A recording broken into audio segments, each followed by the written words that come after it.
Yo, is the joke gonna be that everyone has no idea that she was just a background object? Oh my god. Cute little anime girls transforming, but I didn't see that one coming, I gotta be real. I think it's a boy though. I think it's just a cute ass boy, right? This is the age of femboys. They knew the assignment. They knew the assignment. Alright, bet. Can we just take a minute to appreciate the fact that Wild Last Boss had the balls to do the most brilliant thing? It would have been so easy for this show just to say, hey, we're gonna make Ares, this god of war ram, a femboy. But we're not gonna confirm he's a femboy. No, we're just gonna be like, hey, you know, the anime fandom will bicker about, you know, he ain't a real, it's just, he has more feminine features, but he's just a boy, leave him alone. No, no, no. After the credits of this episode, they literally confirmed when they were designing the pets, when they were playing the game, there was a straight up chat log about how, no, we need to make him a femboy. And they're like, I bet. That has been one of the most beautiful things I've seen in an isekai in some time. Because initially my gut reaction was, I was like, oh, sheep turns into cute anime girl. And I was like, wait a second, they're referring to him as a guy. Wasn't expecting the sheep to be a femboy, but bet, I'm here for that. Nor was I expecting them to confirm they did that on purpose. This wasn't some freak happy accident, nah. This was handcrafted with love. Love it. Some of you aren't ready for the conversation that this is what peak isekai energy looks like, but you'll get there someday if you have refined taste like myself. Now, Wild Last Boss Episode 3, it cooked. There was some fun to it. I mean, you not only have the initial attack, where, you know, you got essentially water versus fire, fiery ram versus, I mean, I thought it was ice, to be honest, but essentially like a water serpent spiritual deity that's just raining havoc. And honestly, the strategy is what caught me off guard because, you know, to be honest, I'm like, oh, big ass army attacking smaller ass army. Yeah, I understand why you're doing that. But the concept that, like, this was, like, a long con plan of, like, hey, Ares knew that it wasn't going to win this fight initially. The idea was to weaken them, so when the actual attack happens, that was going to be their main attack, they have a high likelihood of survivability. Brilliant, because you get the little flashback about how this all came to be. There's this weak little sheep-looking character, and she's like, you gotta learn to attack.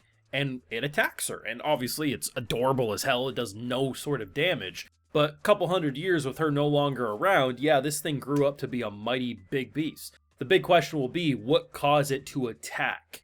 Like, that's the one thing, is there's gonna be that mystery. We'll see, like, we got demon lords lurking, who knows what type of bullshittery's going on. But at the end of the day, you can't deny the strategy's there, and obviously the strategy influence is coming from Lufus herself because of everything that we're dealing with. And of course, if you got this far in the video, make sure you drop a like, share your support, subscribe if you're new around your Patreon so you catch my full live reactions to all this and more if you also want to help fund the channel and the videos just like the one you're watching. It is interesting though, because maybe I'm just forgetting how our MC refers to themselves in previous episode, but it felt like this episode there was a lot more third person or multiple person talk. There's a lot of like we and ours, and it's like, okay, you know, we're already saying like we might have memories that aren't ours. Is this a case of like we feel like two different people, or what's going on? I'm interested to learn more for sure. But it was nice though because there's a lot of little tidbits that they added that I wasn't expecting. One of which is that, okay, we knew most of the other heroes were dead because of their lifespans, but obviously characters like an elf would still be around more than likely. But apparently the stats of this elf is like half. Not only in a wheelchair, but the stats are basically at like level 500 instead of being like level 1000. So that has me interested because if that can happen to them, there's nothing to say it couldn't happen to us. We don't know if it's just a spell, like it's a status ailment, all things considered. It weakens you, it just does a lot of negative things. So if that ever happens to us, the cool things we're doing right now may not be as cool in the future when we're half the strength that we currently are.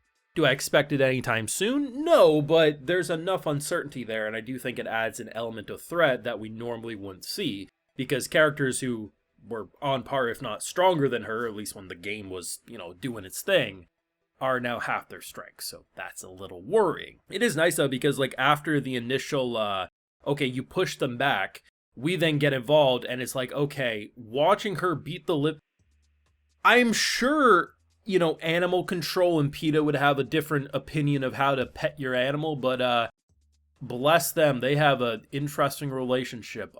Boy collie, just the fact that not only it can talk, because in the game she says like, oh, it only could say Bob, but this is once again another the difference is that like even though there's so much similarities, it's way more realistic this time around. So the idea that it can actually talk back, like, you know, you're just trying to imitate my master. Reasonable response. You're taking the form that's most dear to me. I'm not gonna trust you, demon.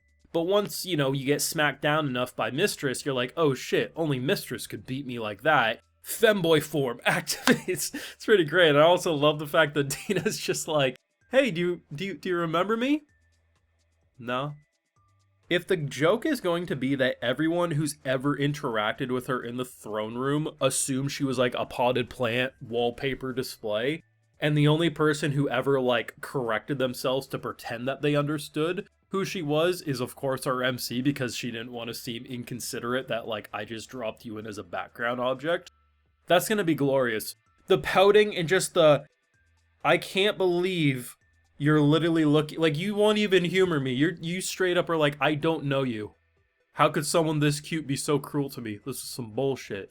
Just brilliant. It's such a good show. I like the production. Like, yeah, the 3D crowds are a lot more noticeable in episodes like these, but I gotta admit, the 3D worked for the most part. Like, there was definitely some shots as like, okay, that's very obvious 3D, but for the most part, I think it helps too that it's not just one generic mob. Like, usually when a big wave attacks a human group of characters, it's like, oh, here's a skeleton army, here's a ogre army, a giant army, whatever. We had a mix and match of every goddamn species known to man. So even the ones that maybe looked obvious 3D, I think because they were next to so much complexities of character designs, it kind of helped blend it all in. And for a scene that was set in broad daylight, I'm usually the one to say like, hey, it's a good thing they set it in a darker, dim scene because the 3D is a lot less noticeable. No, I vibed with it. And I mean, the key moments that like were really well animated, the Sakuga of like water dragon thing versus fiery ram, or did a cute anime busty babe punch a sheep, you bet your sweet ass she did. You know, it just looks really, really good. And it's just fun as hell. There's so much layers. And I mean, it's obvious why people will like say, hey, you should watch this new Isekai. It's kind of Overlord-like, because that's a popular series, right? Like, you can't say like In the Land of Lidl. You know, like no one's watched that except like select few like myself, because we have refined taste. But at the end of the day, the thing that makes this show so interesting is the fact that it is more similar to a show like In the Land of Lido, or, as much as I clown on it, The Newgate. Production, ignore the production. The Newgate as a story does a lot of the same things about guy coming back into video game and like things like, you know, being extended past where he was, but they remember him. Stuff like that's really cool. And you don't see a lot of it, and I think the way they're handling it, I just see how I could easily watch 8 seasons of this. Like, I'm not going to say, oh, I already want a season 2, 3. No, like, I want to get up to season 8. There's so much that you can explore with a world like this, and how NPCs turned real would interact with us. It's just that good. Of course, though, let me know what you thought of Femboy Supremacy, aka Wild Last Boss Episode 3, down below. Drop a like, share your support, subscribe if you're new around here, and Patreon is where I catch those full live reactions, all this and more. Like, hey, I also like to give video shoutouts to my patrons. So today we got Sebastian Emil Mueller, Jackie Hisu, Dapper Dad, Pacifist Gunslinger, Corefish, Kalad Joko, and we also have Mike Joe. So I appreciate the support, everyone. Please take care, and y'all have a good one.